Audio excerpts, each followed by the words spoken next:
The Realme GT2 Pro is not only the first smartphone to release with a bio-based polymer backplate, but the world's first mass-produced smartphone to make use of a 50-megapixel 150-degree field of view ultra-wide camera. Alongside that crazy ultra-wide lens sits another 50-megapixel main sensor, as well as a microscope camera. The GT2 Pro also packs in a new QHD+ LTPO display, 4nm run Snapdragon 8 Gen 1 chipset, 65-watt charging, and loads of goodies in the box. With all that said, it's time to deep dive into my full review of the Realme GT2 Pro.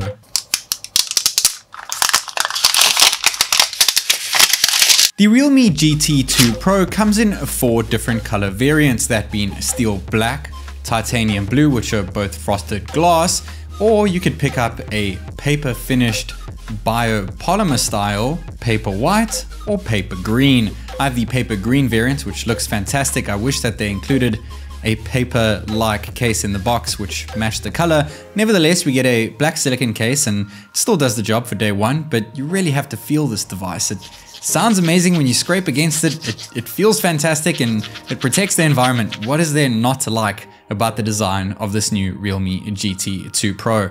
Inside of it sits a 5000 mAh battery with 65-watt wide charging. Unfortunately, no wireless charging here. At the helm is a Snapdragon 8 Gen 1 chipset, LPDDR5 RAM, UFS 3.1 storage, but unfortunately no IP water and dust certification. What it does have though is a Gorilla Glass Victus display as well as an aluminum frame. You do also get a Gorilla Glass back if you do opt for the blue or black variants of the device, or you can pick up the bio-based polymer back that I have here with me today, which is quite a bit lighter, but still the same thickness. Cutting into that paper-like design sits a trio of cameras, namely the 15mm ultra-wide sensor, which is 50 megapixels, and it is of course an ISOCELL JN1 sensor with a crazy high field of view of 150 degrees. Alongside that is a 24mm main sensor, which is a 50 megapixel Sony IMX766 sensor, and completing the trio is a microscope lens. And while it is interesting to use, which we'll get to in a second, unfortunately there is no telephoto camera this time around. That 150-degree field of view ultra-wide sensor does make for some awesome fisheye mode shots as well as regular shots, but we don't have 50 megapixel mode in that one. We can only use 119 degrees field of view for 50 megapixel mode. Here's the main sensor, and binning it down looks actually a hell of a lot better thanks to AI. And moving on to 2x digital zoom, which you can actually shoot at 50 and bin down as well, it looks pretty decent, but going to 5x digital zoom on the 50 megapixel mode for some strange reason gets a bit wonky and blurry, but it looks a bit better when bin down. Same thing can be said with 10x digital zoom, but 20x digital zoom, there is no 50 megapixel mode and it doesn't look the best I've seen, but it's not the worst either. We do have the ultra wide camera at the back of this thing, which is honestly one of the main selling points of this device. It looks absolutely fantastic and I have so much fun with that fisheye mode effect. Unfortunately, you cannot actually record video with the fisheye effect or 150-degree field of view, which you'll see in a moment, but it still makes for some really interesting looking shots. And taking a normal photo of my mate Groot over here, switching on portrait mode gives for some perfect edge detection. Moving on to close-up shots, unfortunately there is no macro mode over here and there's no macro sensor either, and it doesn't really work with ultra wide, but we do have that micro lens, which is a microscopic camera, and it does a decent job getting nice and close and personal to subjects. I can't actually say I prefer it as opposed to a macro camera, because unless you're a scientist, this is not really going to be that useful for you. And yes, it might be something that you're going to show your friends on day one, or say you haven't seen that friend in 2 months and you want to show him the microscope lens that your phone has. It will be really cool for a couple minutes, but after that, you're never really going to use it in person. It makes for some cool video too. You can record using it at 720p 30 fps, but it's just 2 megapixels, so the quality is not that great. We can also record bokeh video at 1080p and 30 fps, even though the Snapdragon 8 Gen 1 chipset is capable of 4K bokeh. I still have yet to see that on a Snapdragon 8 Gen 1 powered smartphone device, and the edge detection is questionable in the video mode. We have 8K 24 frames per second main, and main obviously being the main camera. This is not kitted with the ultra wide. It's a bit janky, but still super clear. 4K 60 is super smooth. One of the smoothest I've ever seen before. and its clarity is right up there with the best of the best in terms of flagship names. But the ultra-wide is capped at 30 FPS at 4K, and it does some weird stuff if you look at the distortion around the edges. Hopefully this gets patched with a future software update. So there's no 60 FPS with ultra-wide at 4K, but there is at 1080p, and it looks a hell of a lot better than it did with 4K because obviously there's no edge distortion. And recording with ultra-wide at night, 1080p 60 FPS, it's pretty much pitch black, a lot of grains around here. It looks okay. 4K 30 FPS, once again some distortion on the edges, but things are a tad bit brighter. And moving on to 4K 60 FPS using the main camera actually looks pretty darn fantastic thanks to the new ISPs that we have within the Snapdragon 8 Gen 1 chipset. And moving on to 4K 30, while it is brighter, it's a lot more grainy and it's a lot more stuttery. I think I'd actually prefer to stick to 4K 60 FPS when filming at night using the main camera. 8K 24 frames per second at night actually does an okay job. A little bit of sparkly effects around there. I'm not sure if you can see that. A bit weird. I don't think the phone is too optimized for its lenses and its software and its chipset. Nevertheless, fisheye mode at night and 150-degree field of view at night, they look okay. There's no night mode option for them, though there is a night mode option for the 119 degrees field of view ultra-wide cam. A bit strange, but it looks okay. Night mode off on the main sensor and night mode on. Night mode is supposedly 5 times better thanks to the new Snapdragon 8 Gen 1 chipset, though I can't really say this is 5 times better than what I've seen from Realme in the past in terms of night mode photography. It looks okay, but zooming in, because there's no telephoto camera, everything is just a bit blurry and grainy.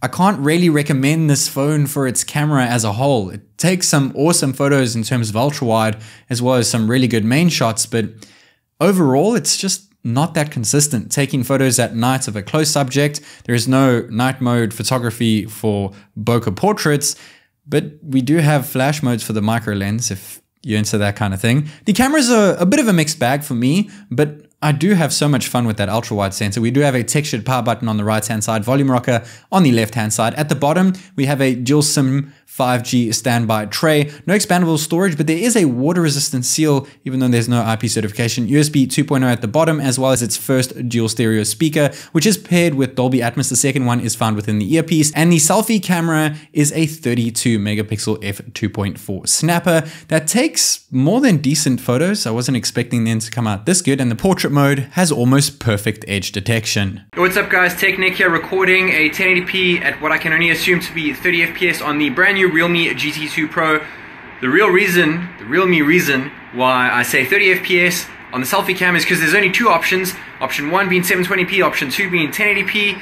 There's no option to flick between the frame rate when recording with the selfie cam, which is a bit of a bummer. Otherwise, let me know what you guys think of the audio and video quality when using the selfie cam on the Realme GT2 Pro. You can also use bokeh video while the edge detection is not as good as it is with its photo mode. You can record at 1080p. 1080p 30 FPS using the selfie cam at night does not look the best. It does not look the worst. It's just kind of there. And selfies at night, it is pretty bad, guys, even with night mode on. Portrait mode doesn't have a night mode option, but it's not the best. And the flash mode just washes out the colors, though not quite as bad as what I've seen with recent Xiaomi devices. And moving on to brighter things over here, turning on the device and getting welcomed to some awesome always on display options. We do have an under display fingerprint sensor, which is awesome and it works as it should. Unfortunately, not ultrasonic, and there are, like I mentioned, loads of different always on display options, including silhouette, where you can set yourself as your own always on display, and you can create your own always on display thanks to kaleidoscopes. And my one doesn't look the best, but you can do some interesting things with it. Not sure if you can see that wallpaper in the background when using the 2D face unlock, which of course uses the selfie cam, but it's actually a paper-like wallpaper to match that of the phone's backplate. We are kitted to Realme UI 3.0 on top of Android 12. It is literally the same as ColorOS 12, guys. It even says it in the settings, ColorOS version 12. I'm going to very briefly touch on the software since I made a full dedicated review on ColorOS 12. Make sure you check that out after you finish watching this video, such as personalizations, which is right up my alley. ColorOS 12 is one of the best softwares I have ever used, and I really don't need to sell it to anyone. There is almost no clutter, and the clutter that there is just so useful. Of course, there is Google, and the Play Store does indeed work as well, and the haptics honestly feel like $1,000 flagship device coming from the likes of Samsung or iPhone. And of course, we also have dual speakers paired with Dolby Atmos. So let's give them a listen, shall we?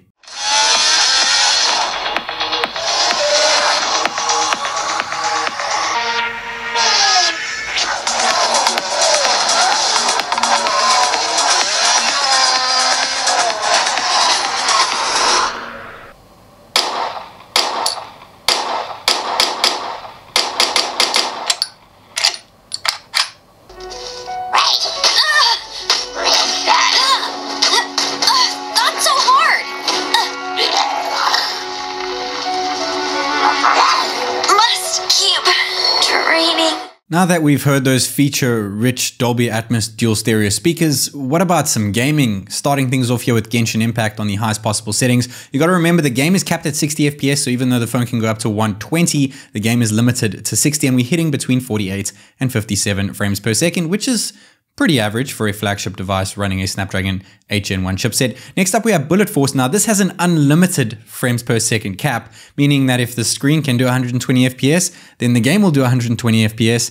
But the Realme, for some reason, is capping it at 60, whereas the Motorola Edge X30 and Xiaomi 12 Pro, which are running the same chipsets and very similar displays, are not capping it. What the Xiaomi is capping is Real Racing 3, same as the Realme over here. The Motorola Edge X30 didn't with the same chipset, so we are seeing only 60 FPS here. We do have RAM expansion, which makes our 12 gigs of LPDDR5 RAM go all the way up to 19 gigs, but do bear in mind this uses the UFS storage and not the actual RAM. What does make the phone go quicker is the brand new 4nm Snapdragon 8 Gen 1 octa-core CPU, which is supposedly 20% more powerful and 30% more power efficient. And when paired with the new GT mode, which makes your phone even more powerful, we got an Antutu score of 1,006,699 points, which was just shy of the Xiaomi 12 Pro, but did beat the Motorola Edge X30 running the same chipset. And when it comes to CPU performance within Geekbench version 5, the single core score scored pretty well, but the multi-core score is actually worse than the Xiaomi Mix 4, which is using last generation's Snapdragon 888 Plus chipset. And when it comes to GPU performance, thanks to 3D Mark Wildlife, we got a score of 9,525 points and an average frames per second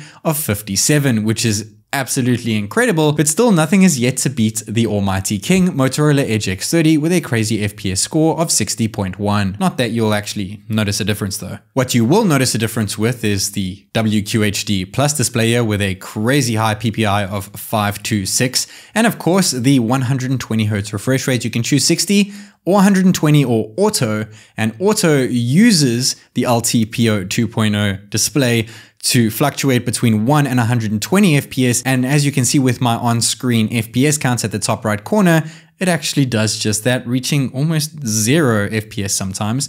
Not sure if that's a bit of a glitch. I guess you could just say that's 1 FPS. We do have 120Hz max mode over here, and it kind of sits around 120, maybe 110, 120 give or take, but we have 1000 Hertz touch sampling rate.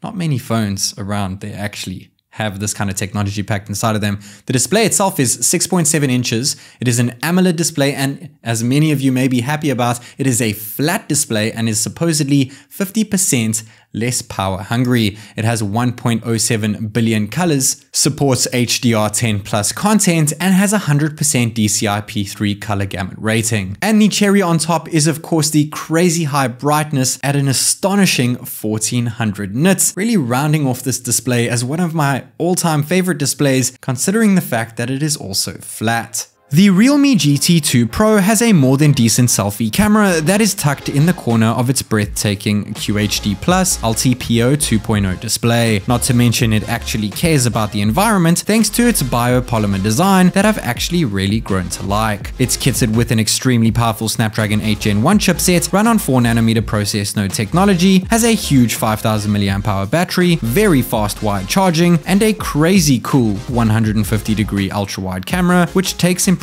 photos. Unfortunately, you cannot record video using the 150-degree field of view mode, and ultra-wide is capped at 30 FPS when recording at 4K. The IMX766 main sensor takes some incredible shots despite being a tad outdated, and while the micro lens is interesting at first, it's actually pretty useless in practice, and I feel that a telephoto lens would have been a lot more beneficial. That being said, the Realme GT2 Pro is still an exceptional smartphone. It's just hard to recommend as a truly premium flagship due to its lack of wireless charging, an IP water resistance rating, and a telephoto camera, which in turn makes the paper-like Realme device just out of reach of true greatness.